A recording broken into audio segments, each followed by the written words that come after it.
people who have beaten Canelo, right? Floyd Mayweather, Dimitri Bivol.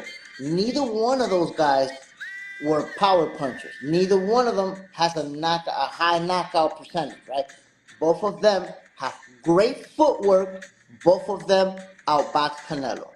Crawford has all of the recipe. And by the way, the two fighters who beat Canelo had reach advantage on him. Yes. I want to remind you that till this day, there's people saying that Erislandy Lara beat Canelo. Till this day. Yeah. Why? Because he was tall, he used that reach advantage, and he gave Canelo problems in that fight. Yeah. And right now, if you think about Bud Crawford, a lot of people say, well, Canelo's a lot bigger, Canelo's a lot stronger. My brother, Canelo is not a big dude. Yeah. He's a very small guy at 168. Crawford's big. Canelo at 168, if you look at all of his opponents, he's smaller than all of them. Canelo's not a big dude. He's not a big guy. And then Crawford has height and reach on him. The two things that gave Canelo problems already in the past.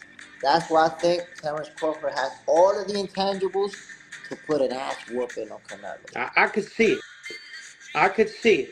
And I want to see it. That's the thing. You know, him not fighting Benavidez made me question him a little bit. Like, why are you not fighting Benavidez when he earned it? You know what I mean?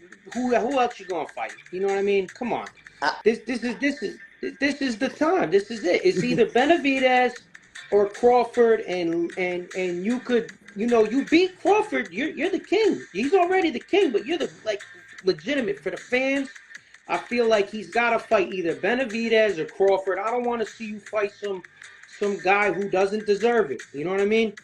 He has earned the right to pick and choose, but there's sometimes in boxing where these other guys, like when you have a Crawford call you out or Benavidez who put in a lot of work here, and now Benavidez is like, hell with it, I'm moving up because you don't want to fight. It doesn't look right. You know what I mean? And I think Benavidez was smart for moving up and saying, you know what?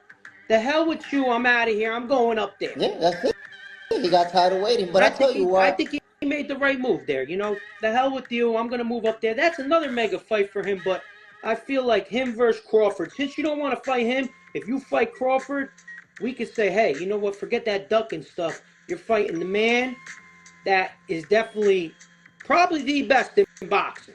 You know, people will say he's the pound for pound, but there's a lot of great fighters here in this era right now. Yeah. That's the thing. But I will say, Canelo Alvarez. I'm gonna play promoter for a second, right? Let me play promoter for a second. If I'm Canelo Alvarez promoter, I wouldn't want him to fight Benavidez right now, and I'm gonna tell you why. Now, as a fan of boxing, I need that fight. I want that fight badly. Mm-hmm. If I'm his promoter, I'm not allowing it to happen, and I'm going to tell you why.